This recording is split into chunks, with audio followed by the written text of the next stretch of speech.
Hello, good day, good morning, good afternoon, good evening. It all depends on your locations. And as you see, today is a very bright day, warm, and I hope you're all having a very good time also, wherever your location is. So, but we are here again to talk about the Nigerian political class and what they've been, what they've been up to over time, and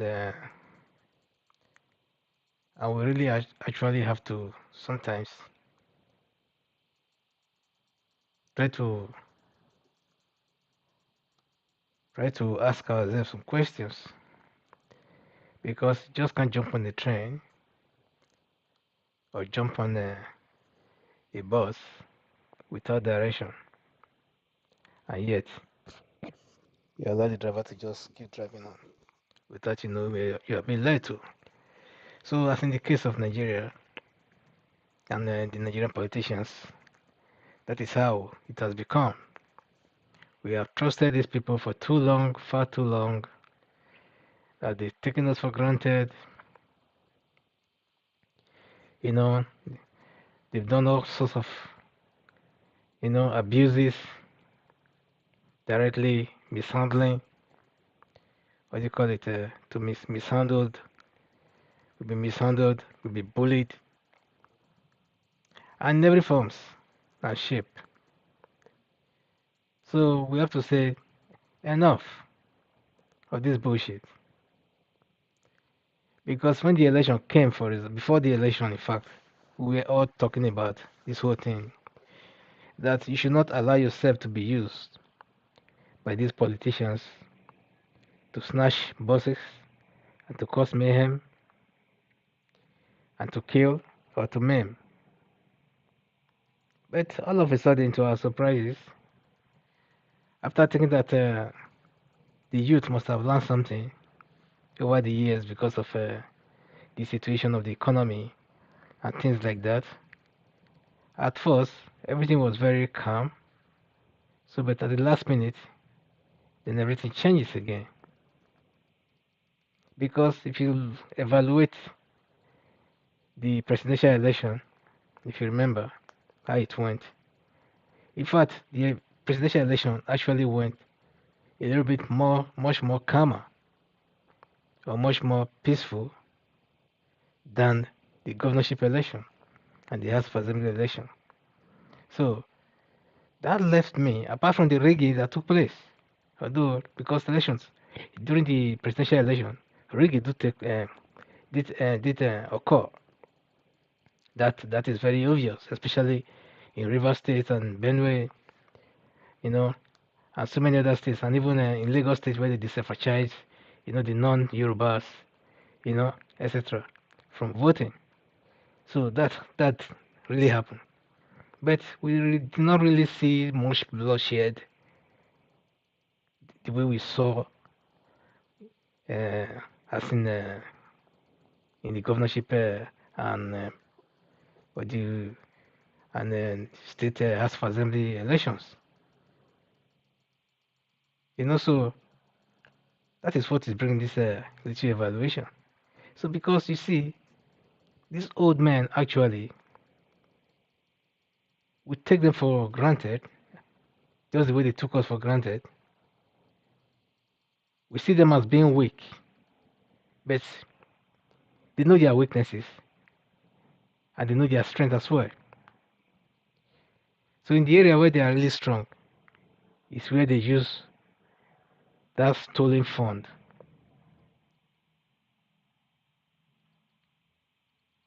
to mobilize the youth, to fill in for them where they lack the energy to do things.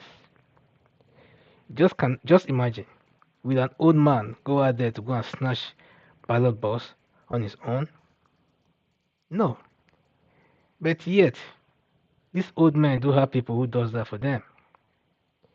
So that is where people like MC Uluomo, Poli, and all the other Agberos, and this one in Benin, that they call what's his name again? He's a Shamali boy, Kabaka. That's where they come into play. So likewise, so many other states, that I might not know what their names are, but they do exist. Those are Agberos, killers, hitmen, or even hit women. You know. So that is it. The same old man back in the days, their parents never had a thing. I would say 90% of them, their parents never had money or anything to send them to school. It was our money that was used to send them to school, hoping that this man will be transformed, that they too will bring in their knowledge to reinvest in the youth and transform the society for better. Rather, after all that was spent on them, they went out, they were exposed, they came back home with the bad habits. Then all the good habits, they drove them there at the shore. Then as soon as they enter Nigeria, then they change. Then they put on a robe of deceit, robe of cheating, manipulation, looting, stealing, anything that has to do in the negative. That is what they brought in. They imported those things into the country. They even imported some foreign cultures into the country and habits. Some of them today, like they are drug addicts, alcoholics, and what have you. But when they left the shore of Nigeria, they were not like that. So what we're saying here is that back in the days, for example, education used to be free.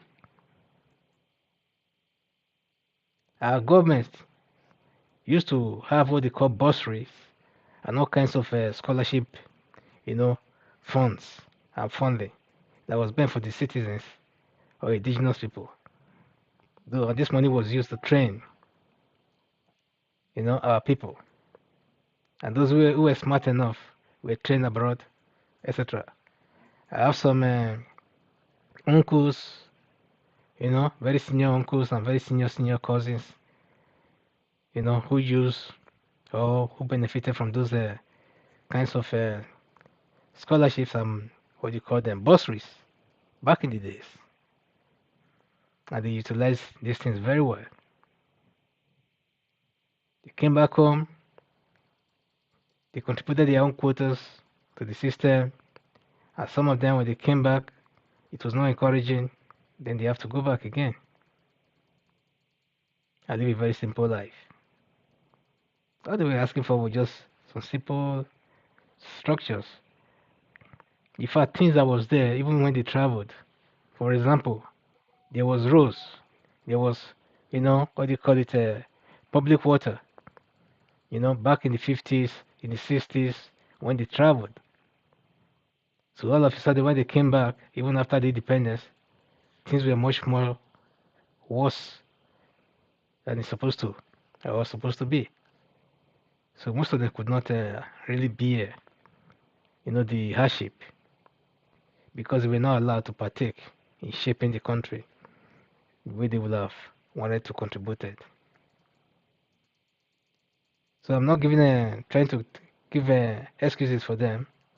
I'm just saying things from my own perspective, from what I knew then, because I was still a very little boy then. But I've asked so many things, and over the years, some of them are still alive. They see made their own narrations. Up to now, they're still disappointed. So, but what we are saying is that these people, they went back to the States, some went back to UK, and over there, they live a very, very, very productive lifestyle. Some of them are professors, doctors, engineers. I tell you, they are at the top of their games. They are teachers of the highest, above all teachers, engineers above all engineers, doctors above all medicals. You'll be proud of them to say, yeah, these are Nigerians, both in every way, both in knowledge and otherwise. And they too, they are very proud. Although the country they now call theirs are proud to represent, to present them anywhere, anytime when they go out there to symposiums and all kinds of things.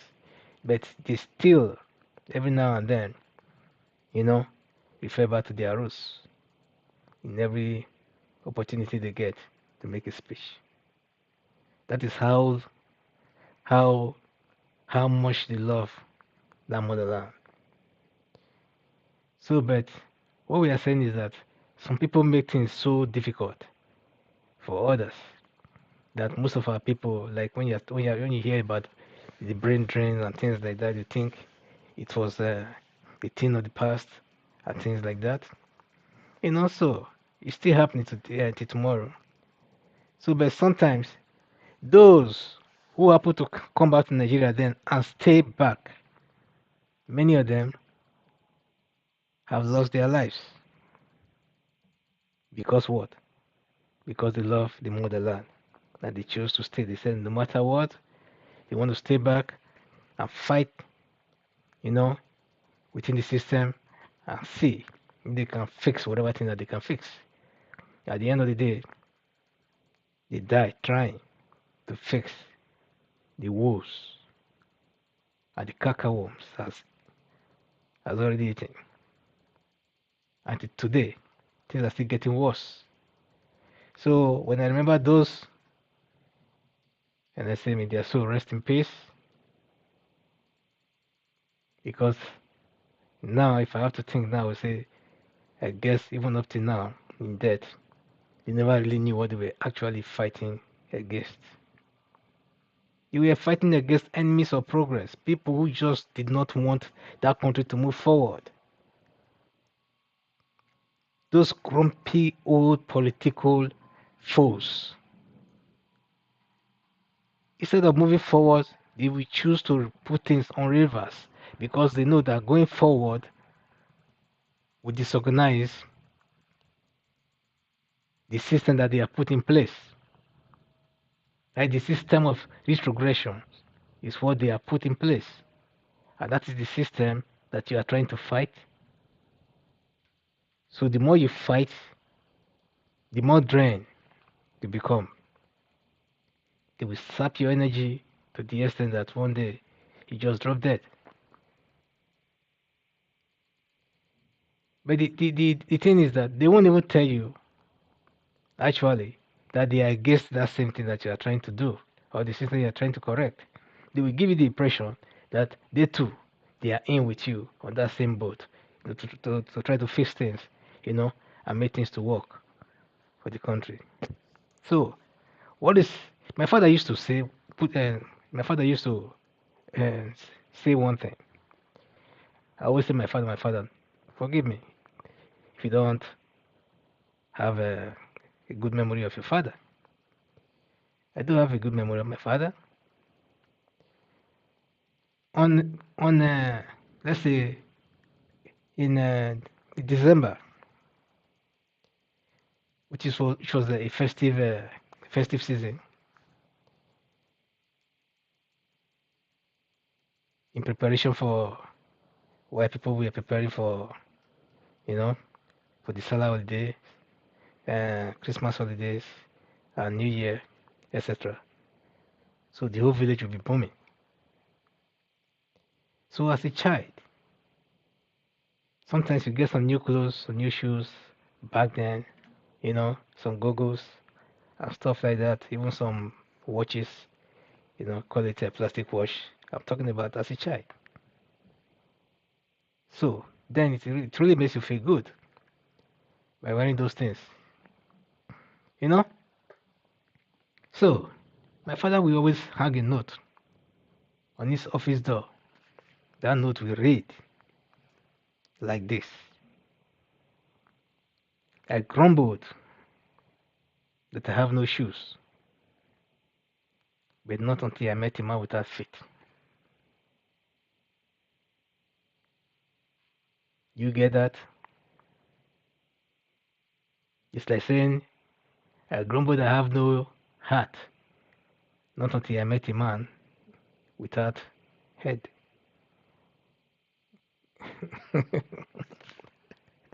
So, my father will give you a packet of maybe shorts, some shorts, polos, and things like that. You know? So when you ask for shoes, then my father will say, did you read that note on the door before you came in?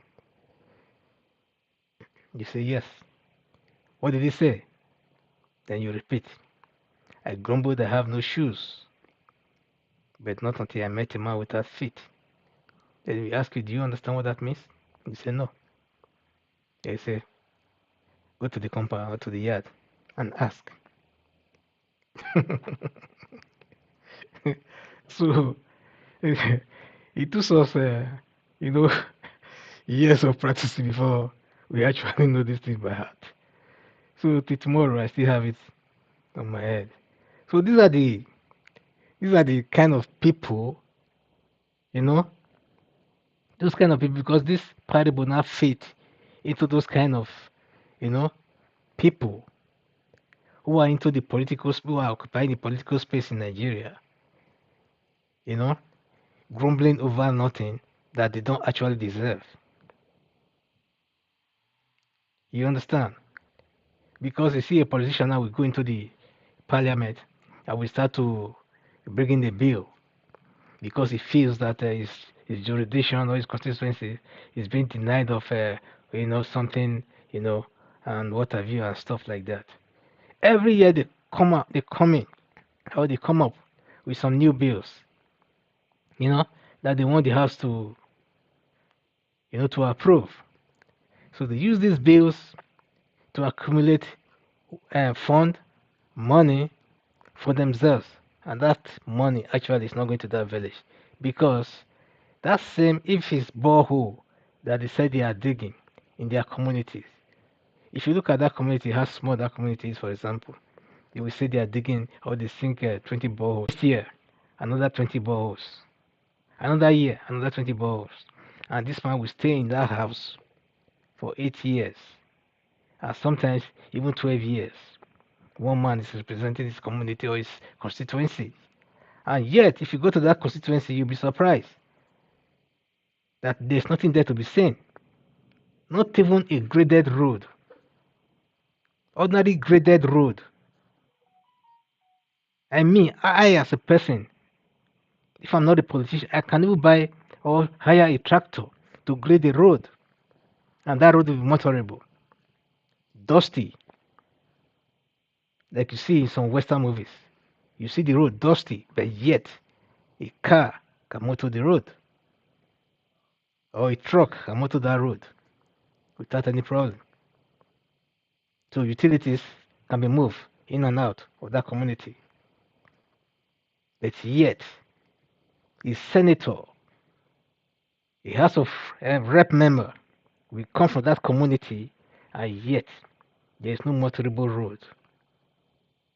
Year in, year out, budgets are being approved for that same thing or for so many other projects. Billions that run into billions of dollars. I don't even want to talk about Naira because you might not understand when I say Naira. I'm talking about dollars. Dollars in any currency is what? Is dollars. $1 million in the US or in Europe here is a lot of money. But in Nigeria, $1 million can be worthless. Because when they start to measure billions of naira, you think like, oh, what the hell are they talking about?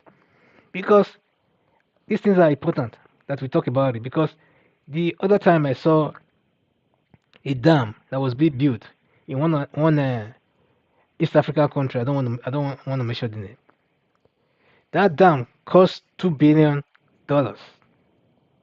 I mean $2 billion. A dam, electric dam, cost just $2 billion. $2 billion to a Nigerian or to a Nigerian politician is nothing. They will make the money just like this.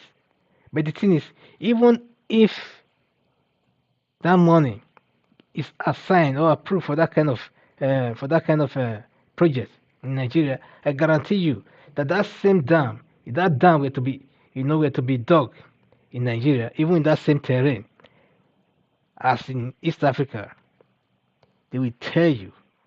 In fact, they will inflate that, that amount. Let's say to like five times, 5 times 2, like $10 billion. They will do it. It doesn't cost them anything. And the dam that was approved in that East Africa country was not supposed to, to take about 3 years to be completed. But in the case of Nigeria, if that dam were to be in Nigeria, that dam would take maybe even 8 years or even 12 years or even abandon, maybe midway. And half of those money will go straight to someone's pocket. So, you see, we are the problems that we are facing in Nigeria, likewise in so many other African countries. So we can grumble all we want, or we can allow these politicians, to get away with all this rubbish, with all these corruptions. At the end of the day, no one is brought to justice. Then we are only encouraging more people to join that same, group of thieves to exploit or to destroy or to loot the country. So it's a pity. So I grumbled because I had no shoes until I met a man without feet. Like it's a well-known proverb.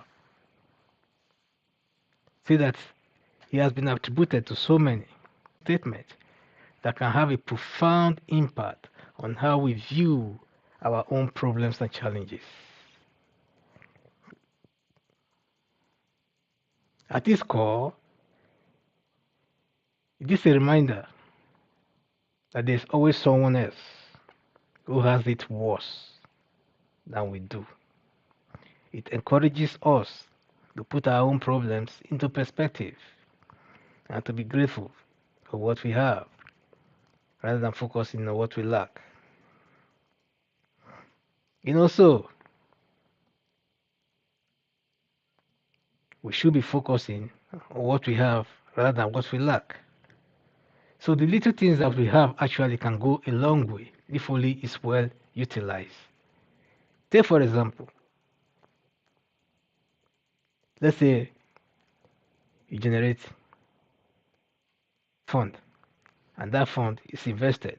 I'm talking of a country, a community, etc. If that fund is well invested into the community, definitely $10 billion will become $100 billion in no time. At no given time. There's no magic about that. It will be better than keeping that money under your pillow and under your bed, and under your mattress, inside your stockings, and start to put your head on it, and start to pray over it, and waiting for the money to double itself. That would be foolhardy, right? So the same thing applies to a country. How come a country like Nigeria cannot generate electricity that is enough to power the country? How come a state cannot generate electricity that is enough, or that will be enough to power the state? How come a community cannot generate, its own electricity that can, power the community? We are not animals. We are humans. We have brains. We have drives. We have energy. We have intelligence. And now nothing is new anymore. But yet, there are some people who are just bent on seeing that things don't move forward from where it is to the next stage. Because the next stage, which is just the ordinary normal stage, the basic stage, you know, to a path to prosperity, is just that one step, that giant leap that Nigeria needs to kickstart its economy. But some people just don't want it to get to that stage. You just see what happened during the election, presidential election, for example. Some people are bent on sitting on, on the people's wish, just because they don't want that thing to happen. Because if it happens, it will rock the boat. They won't look. They will no longer be getting what they were supposed to be getting.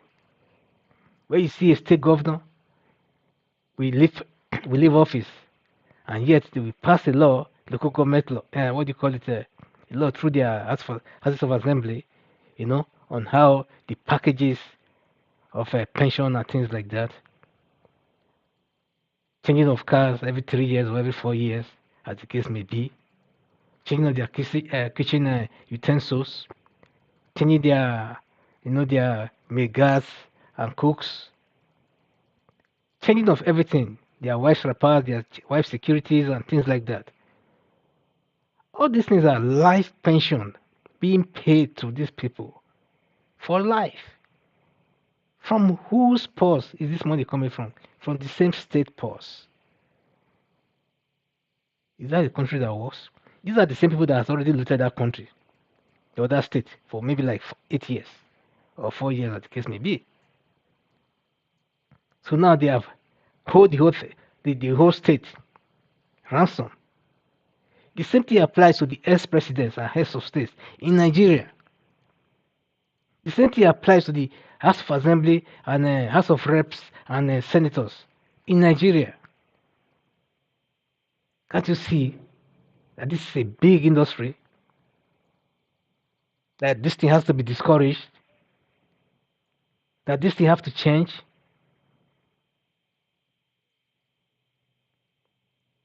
If we keep moving like this, I don't think there will be any way out of this whole thing. Because at the end of the day, someone will say, after all, my predecessors has long enjoyed this whole thing. Why would this thing now change during my own time? Okay, let me at least enjoy it for 4 years before you change it. Then after that 4 years, somebody is already there. That person will also say the same thing. You know? So this whole thing encourages, it said, this whole quote encourages us to adopt the positive mindset and to focus on the good things in life rather than dwelling on our own problems and shortcomings. It reminds us to be grateful for what we already have and to help others who may be facing more difficult circumstances. So the emphasis is that the importance of perspective in shaping our attitude towards life. It is easy to become consumed by our own problems and difficulties and to lose sight of the bigger picture. But by looking at the experiences of others, we can gain a broader perspective on life and recognize the value of our own experience or experiences. So that is it. So sometimes we forget and we lose focus in all of this. Then we start to focus on the things that we lack without not actually realizing what we have. Let's say Nigeria without oil, for example. I used to say this thing all the time. Nigeria without oil or each state without oil and whatever and things like that. Nigeria will still prosper. All you just need is good leadership. The state will still prosper. Let's assume a decentralized Nigeria where states have more power to do things the way it's supposed to be, like in the 60s, where the regions have more power, etc. You will see that Nigeria will pick up again. So the North will not care if the South have better roads, Because if the South can do it, you too can do it. Source your funds from anywhere and do your own thing. If you are owing your debt, you know where to source your fund to pay it. Don't wait for me to come and pay your debt for you. The same thing applies to the South or to the West or to the East. So that is how it's supposed to be. That is why they say California is the richest state in the US. You think that California will take all its taxes from California and go and give it to New York? It's not happening. Never. Or we did take the money from California to go and be paying the street workers, those who are sweeping the roads in New York and things like that. Why will I pay for that? When I live in California, should I be paying for those who are carrying shit in New York or carry shit in down south in Texas? No. You take care of your own problem. I take care of mine. Take your taxes and do with it whatever you wish. I take mine and I use it for my people. That's the way it's supposed to be. That is how it should be. So, but in Africa, I don't know where they are getting all this system from. Because all this military mentality has come to stay in the heads of so many people. Even now that the uh, civilian administrations has taken over, they are still thinking militarily. They are still thinking like those old times and stuff. Very archaic thinking. So you can't imagine a man ruling a country, then taking money from the villages to come and develop the capital city, or taking money from the capital city, to go and develop we again. There should be like what they call the federal projects and what have you and things like that. That one is something else. But on the whole, let each region, let each state control their own resources and develop at their own pace. It doesn't mean that we have to have the same kind of infrastructures that you have in the north or that we have in the south or in the west nor in the east when the terrains are different. Sometimes $1 million can do a lot of things in the north, but in the south it's not the same because the south is swampy, rainforest, the land is weak, while in the north they have dry land, desert, and all kinds of area like that. So, or in the east or in the south, you have a coastal and water view. So you have sinking sand and things like that. So to build a bridge across the water costs a lot of money than just building an ordinary road. So you see the terrains are different. So why compete? So if the South source is fund from whatever source, let them use their money to develop their own place as they deem fit. So long that is what they want. The federal government should stay away, from their business. Let the federal government mind its own federal businesses, if they do have anyone at all, apart from gossiping and stealing. That's why what it now looks like. So those crumbled old men who are in power right now, their days are numbered. Their days are numbered. They are so wicked. They are filled with some evil-minded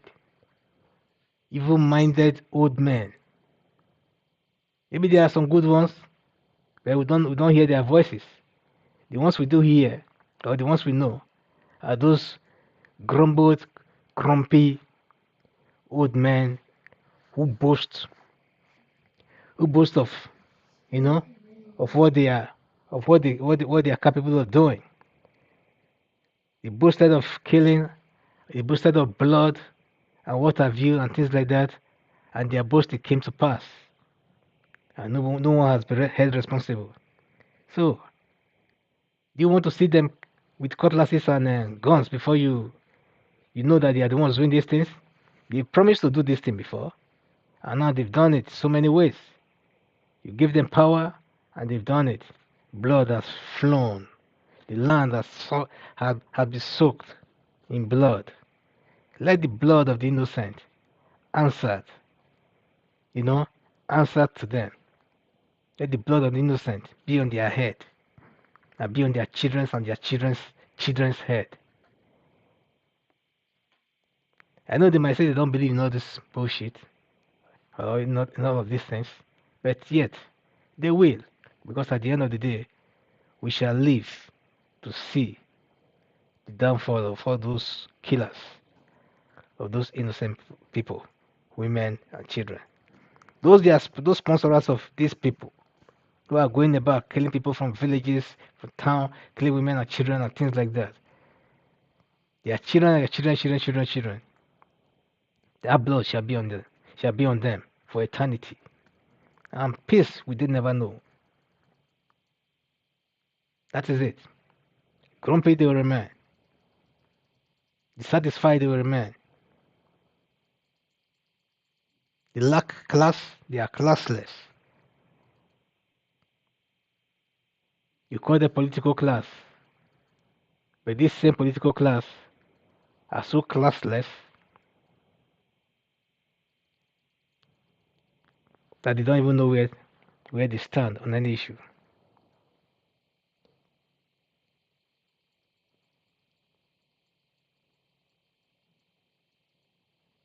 So, this also implies that the speaker's perspectives change after encouraging someone with a greater challenge.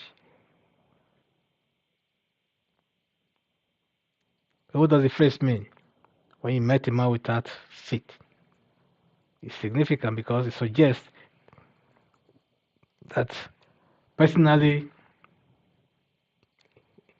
the interactions with someone who faced a greater challenge than they actually did, rather than simply hearing about someone else's situation.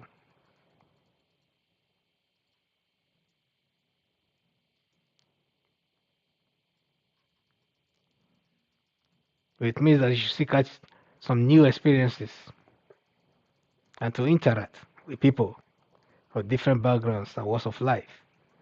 By so doing, we can gain a better understanding of the world around us and develop a more nuanced perspective on life. In summary, I grumbled because I had no shoes until I met a man who had no feet. Encourages us to adopt a positive mindset, to focus on the good things in life, and to help others who may be facing more difficult circumstances. So that is it. We have to try to help others who may be facing more difficult circumstances. But on the whole, these people, like I said before, these problems that we are faced with, sometimes are impressed upon us by those who don't actually, you know, we don't actually know. But with the instrumentalities that they have in their hands, political instrumentalities and the instrumental powers and things like that, and the kind of laws that they put in place and stuff. With that, they've been able to control the society and control our people, and corrupt the mindset of the people. So to redo it, to undo it, we have to deliberately get involved in all of this.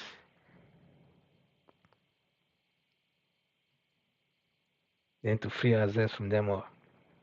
Because like I said from the beginning, the old grumpy politicians have no strength of their own to go out there to go and steal ballot boxes or snatch ballot boxes or to go and, you know, um, kill their opponents or assassin whoever they want to assassin and stuff like that because that person refused to collect the bribe that they are offering him in order for them to rig election in their favor. So the people they use are the youth.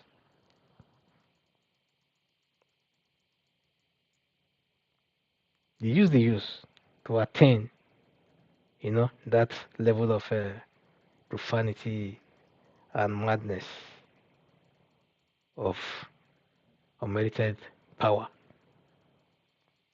or relevance in society. And the more money they get, then the more powerful they become. And the more powerful they become, the more power they want. In most cases these days, Nigerian politicians do die, you know, on their political chairs these days. It has become another nuance or another thing that is invoked for them these days. One thing you hear that somebody is contesting for one thing, then the next day you just hear that the person just died. They are killing themselves somehow. So, but we have to get rid of this grumbled or grumpy old political force who happen to be the face of our politics. So that is the point. They got to go. We had enough of them, and that is it. They got to go. Now it's time for them to go. Let's push them aside because we got to move on. We got our own lives to live. So either they go peaceably or we take them out by every means necessary. It's as simple as that. So, in our age, those who fought for Nigeria independence, they were not even up to 30 years old. Attorney Nahor was not up to 30 years old when he was in the House of Rep when he raised the motion for independence. So now you see a 40, 50 years old man still talking about in things like, claiming to be a youth. That is very shameful, really. They see a 70 years old man, 75 years old man, 80 years old man, they reduce their age from 80 to 70 so that they'll be able to contest for an election. Just because they want power by all means. Like the other one said that day, it's my turn to rule. So it's turn by turn, Nigeria Limited. Hey, it's my turn, oh. I may put the old man then, I make you president. Now it's my own turn. You have no choice. It's like trying to blackmail the other man, like say, I know your secret. Now it's my turn. You two give me your support. Then the man was just making noise. Then after some time, the man said, okay, carry go. But on the whole, he failed. Then they still wrong the election. Anyhow, the result in his favor right now. And now the country is just in shambles. No one have peace. They just stole all the joy from the youth. No one is happy. Everybody is down. They're waiting for something to give. The only reason why things are a little bit calm is because somebody said, calm down. You know that music? Calm down, calm down. You know? So you say calm down, that the justice will prevail. Justice will prevail. Ah, guys say, man, what kind of this man? Do you think that this calm down will work this time around? Because the people you are dealing with, they are not those kind of people that you have to calm down for. These people are the ones that deserve, those kind of, what do you call it? Bring some back. You understand? That is it. They don't deserve peace. They deserve thunder, lightning, everything be thrown at them before they can be able to say, okay, so that thunder, lightning, is what they will get. So, but then, if peace and justice will be restored, so be it. So, ladies and gentlemen, don't forget, I grumbled I have no shoes, not until I met a man without feet. It's as well as saying, I grumbled I have no cap, not until I met a man without head. So, let's be satisfied with what we have and let's make things better than we already have right now. And let's take our destinies into our hands and create a better country for our children and our children's children, so that our children can live a good life and a prosperous life, both now and in the future. So I pray we see this change that's about to take place or manifest after the reclamation or the claim, you know, of the mandate that will be hijacked, in the meantime. So that mandate has to be taken back, and Peter Obi, the people's president, had to take his position, because with him there is hope that Nigeria and Africa will move forward and things will start to work for the good of the people. So, like I said, if Obi is installed as the president-elect, as he should be, that will be the beginning of the African Spring. Don't forget, I said that in my last broadcast some few days ago, and I'm saying it now again. Obi's election, becoming the president of Nigeria, is the beginning of the African Spring, because we are tired of these old grumpy old men or old politicians who has expired, who have no idea about what they are doing. They have no direction whatsoever. They are confused. They got to go. And we just don't have enough time to accommodate their sluggishness anymore, you know. So they got to go. They have to leave the stage for the youth. That is all we are asking. And we are asking peaceably, or at the end of the day, if they refuse to leave, then we make them leave by all means necessary. That is it. Thank you, ladies and gentlemen. So, I hope you get the message, and subscribe to our channel if you have not. Give us a thumbs up. I hope also share this video, let it go viral, let everyone sees it, and the message should be well analyzed, for everyone to get, the true message of it all. So thank you, and God bless you. Give us a thumbs up and subscribe to our channel if you've not. God bless you. Bye.